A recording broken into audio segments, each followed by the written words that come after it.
La vente, certains pensent que c'est manipuler, d'autres croient que c'est seulement convaincre. Mais la vérité, c'est que vendre, c'est un art. Un art qui repose sur la psychologie, l'écoute, la stratégie et surtout, sur l'humain. Aujourd'hui, je vais partager avec vous 12 secrets puissants des plus grands vendeurs. Mais avant de commencer, dis-moi en commentaire. Selon toi, c'est quoi le plus grand secret de la vente? Et si ce contenu t'inspire, abonne-toi dès maintenant, parce que d'autres perles arrivent. Secret 1. La confiance avant tout. Imagine entrer dans une boutique. Le vendeur s'approche de toi avec un sourire forcé, une attitude nerveuse, et immédiatement, tu sens que quelque chose cloche. Tu ne sais pas pourquoi, mais ton instinct te dit « Non, pas lui ». Alors tu recules. Voilà la vérité. Les gens n'achètent pas un produit. Ils achètent une personne. Avant même d'ouvrir la bouche, ton énergie, ton regard, ta posture envoient un message silencieux. Et ce message dit « Tu peux me croire » ou « Méfie-toi ». Si ce message inspire confiance, tu as déjà gagné la moitié de la bataille. La confiance n'est pas un bonus, ce n'est pas un détail. C'est la fondation invisible de chaque vente réussie. Et cette fondation se construit dans les petits gestes. Une poignée de main ferme, une voix posée, des paroles alignées avec des actes. Rien n'inspire plus la méfiance qu'un vendeur qui promet tout et ne tient rien. Retiens cette image. La confiance est comme une lumière. Quand elle brille fort, elle éclaire ton discours. Mais si elle vacille, même la plus belle présentation tombe dans l'ombre. Secret 2. Posez les bonnes questions. Les amateurs parlent, les maîtres questionnent. Un vendeur moyen balance un discours préparé, sans même savoir ce que son client veut vraiment. Mais un grand vendeur, lui, commence toujours par des questions. Pourquoi? Parce que chaque question bien placée ouvre une porte. Imagine un médecin qui, avant de prescrire un médicament, te poserait aucune question. Tu ne lui ferais jamais confiance. Un bon vendeur, c'est pareil. Il diagnostique avant de proposer. Qu'est-ce qui est le plus important pour vous? Qu'est-ce qui vous empêche de dormir la nuit? Si vous aviez une baguette magique, qu'aimeriez-vous changer tout de suite? Ces questions ne sont pas banales. Elles amènent le client à réfléchir, à révéler ses véritables besoins, parfois même sans s'en rendre compte. Et quand il parle, toi tu écoutes. Et tu récoltes les clés qui te permettront plus tard d'ouvrir la bonne serrure. Retiens ceci. Un bon vendeur a toujours plus de questions que de réponses. Parce que la vraie puissance n'est pas dans ce que tu dis, mais dans ce que tu fais dire. Secret 3. Écouter plus que parler. On croit souvent que vendre, c'est parler. En réalité, vendre, c'est écouter. Le vendeur moyen s'empresse de dérouler son argumentaire, de montrer qu'il connaît son produit par cœur. Mais le maître, lui, se tait. Il laisse le silence travailler. Pourquoi? Parce que dans ce silence, le client se dévoile. Quand tu écoutes vraiment, tu entends plus que des mots. Tu entends les hésitations, les intonations, les non-dits. Tu repères ce qui le dérange, ce qu'il désire, ce qu'il cache même parfois à lui-même. Imagine une balance. Plus tu parles, plus tu prends de place. Plus tu écoutes, plus tu donnes de valeur à l'autre. Et dans ce jeu-là, la valeur perçue détermine la confiance, et donc la vente. Retiens cette règle d'or. Si ton client parle 70% du temps, et toi seulement 30%, tu es sur la bonne voie. Parce que ce n'est pas toi qui dois briller, c'est lui. Et paradoxalement, plus tu lui donnes cet espace, plus il s'attache à toi. Parce qu'il aura senti quelque chose de rare. Un vendeur qui l'écoute vraiment. Secret 4. Comprendre les besoins cachés. Ce que le client dit n'est pas toujours ce qu'il veut. Il peut demander un téléphone dernier cri, mais en réalité, il cherche du statut, une reconnaissance sociale. Il peut demander une solution rapide. Mais au fond, ce qu'il veut vraiment, c'est être rassuré, se sentir en sécurité. Voilà le piège. Écoutez seulement les mots. Les vrais besoins se trouvent derrière les mots. Un grand vendeur observe. Il regarde les gestes, le ton de voix, les hésitations. Il comprend que parfois, le « je veux un prix bas » cache en fait un « je veux être sûr de ne pas me tromper ». Imagine un iceberg. Ce que le client exprime, c'est la partie visible, minuscule, mais la masse, énorme, est sous l'eau. C'est là que résident ses désirs profonds, ses peurs, ses émotions. Celui qui apprend à plonger sous la surface devient irrésistible, parce qu'il ne vend pas seulement un produit, il vend une réponse aux besoins invisibles. Et c'est là que la magie opère. Quand le client se dit, sans même comprendre pourquoi, c'est exactement ce qu'il me faut. Secret 5. Raconter des histoires. Les faits informent, mais les histoires transforment. Tu peux réciter toutes les caractéristiques techniques d'un produit, sa puissance, sa durée de vie, son efficacité. Mais à la fin, les chiffres s'oublient. Une histoire, elle, reste gravée. Imagine 2 vendeurs. Le premier dit « Ce filtre purifie 95% des bactéries ». Le second dit « Une maman a acheté ce filtre. 3 semaines plus tard, son fils, qui tombait malade tous les mois, n'a plus eu aucune infection. Elle m'a rappelé en larmes pour me remercier. Dis-moi, lequel retiens-tu ? Les grands vendeurs le savent. Un client n'achète pas un objet, il achète une émotion. Et rien ne transmet l'émotion comme une histoire. Mais attention, une bonne histoire n'est pas inventée. Elle est vraie, vécue, authentique. Parce que si elle sonne faux, elle détruit tout. Retiens ceci. Ton produit est l'outil. Mais l'histoire que tu racontes, c'est le pont émotionnel. Et c'est ce pont qui transforme un simple intéressant en un grand « oui, je le veux ». Secret 6. Créer l'urgence et la rareté.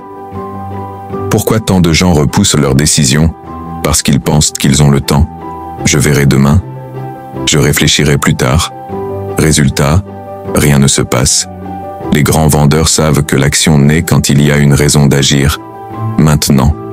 L'urgence donne cette raison. La rareté donne de la valeur. Imagine, on te dit que cette montre de luxe est disponible toute l'année, en quantité illimitée. Tu hésiteras, tu remettras à plus tard.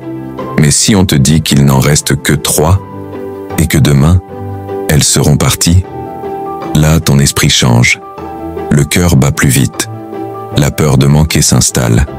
Et tu agis. Attention, créer une fausse urgence est dangereux.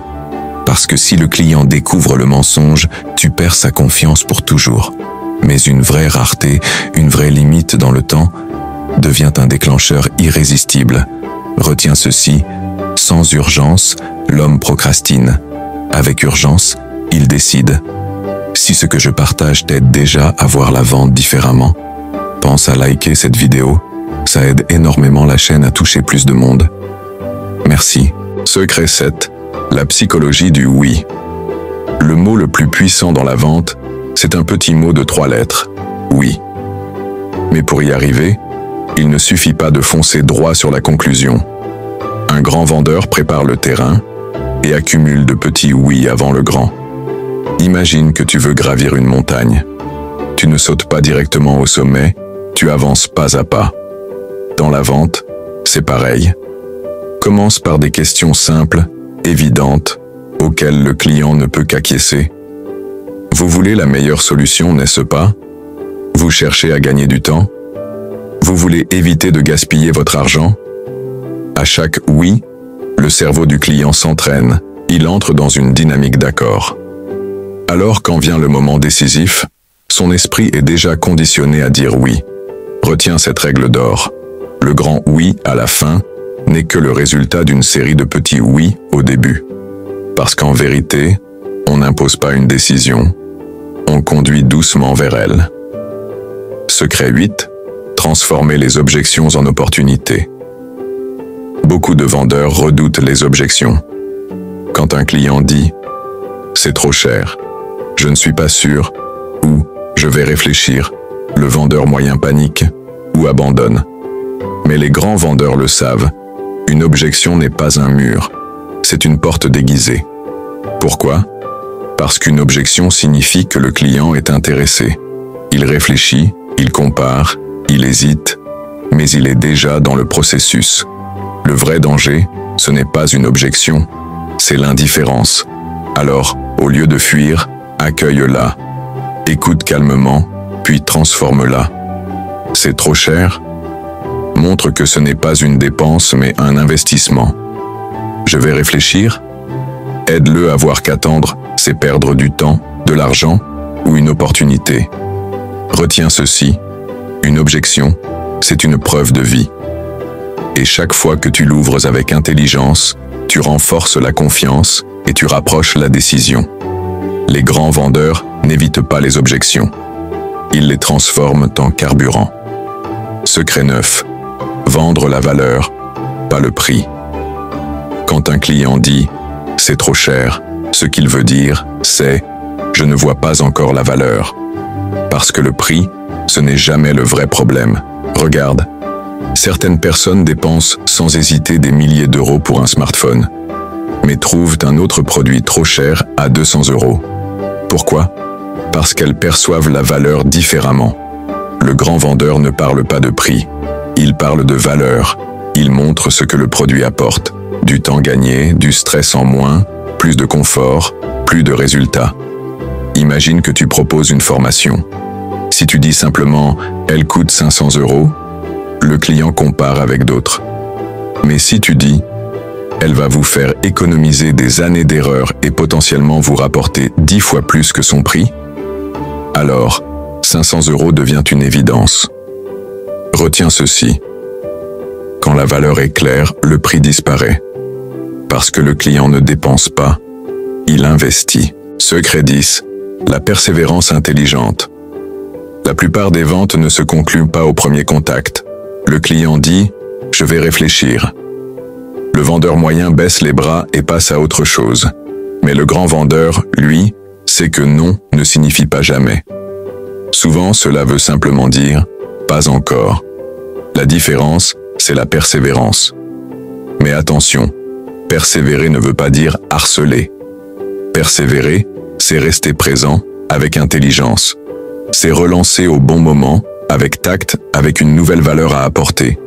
Imagine un fermier, il ne plante pas une graine et abandonne. Il arrose, il entretient, il attend le bon moment pour récolter. La vente, c'est pareil. Retiens ceci, 80% des ventes se font après le 5e contact. Ceux qui abandonnent avant laissent l'or sur la table. La persévérance n'est pas une perte de temps. C'est la preuve que tu crois vraiment en ce que tu vends.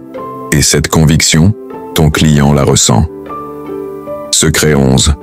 L'art de conclure sans forcer.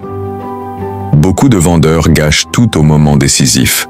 Ils deviennent pressants, insistent trop, forcent la main. Résultat, le client se braque et recule. Les grands vendeurs, eux, savent que conclure n'est pas un combat. C'est une évidence naturelle. Comment? En préparant le terrain dès le début. Quand tu as inspiré confiance, posé les bonnes questions, écouté attentivement, compris les vrais besoins et montré la valeur, alors, au moment de conclure, tu n'as presque plus besoin de convaincre. Tu n'as qu'à accompagner la décision. Une conclusion habile, c'est comme ouvrir une porte qui était déjà entrouverte. Voulez-vous qu'on démarre ensemble aujourd'hui? Ou préférez-vous la version standard ou la version premium? Tu n'imposes pas, tu proposes, tu simplifies, tu transformes le choix en évidence. Retiens ceci, la vraie conclusion ne se force pas, elle s'invite. Parce que le client n'a pas l'impression d'avoir cédé, mais d'avoir choisi. Secret 12. Fidéliser pour vendre encore et encore. La plupart des vendeurs commettent la même erreur. Ils pensent qu'une vente se termine quand le client paie. Mais les grands vendeurs savent que ce n'est pas la fin, c'est le début. Parce qu'un client satisfait ne vaut pas une vente. Il en vaut 10, 100, 1000. Pourquoi? Parce qu'il revient, et surtout, parce qu'il parle de toi. Imagine, tu achètes un produit, et le vendeur te rappelle une semaine plus tard, juste pour s'assurer que tout se passe bien. Tu sens qu'il se soucie de toi, tu es surpris, et tu en parles autour de toi. Voilà la clé. Un client fidèle devient ton meilleur commercial. Il coûte moins cher à convaincre, il achète plus vite, et il t'apporte d'autres clients gratuitement. Retiens ceci, le vrai succès d'un vendeur ne se mesure pas au nombre de contrats signés, mais au nombre de relations construites. Parce que les ventes passent, mais la confiance dure. Alors je te pose une question. Parmi ces 12 secrets, lequel vas-tu appliquer dès aujourd'hui? Écris-le en commentaire, partage cette vidéo avec quelqu'un qui veut progresser. Et surtout, n'oublie pas, la vente n'est pas un métier, c'est un art. Et cet art, tu peux le maîtriser.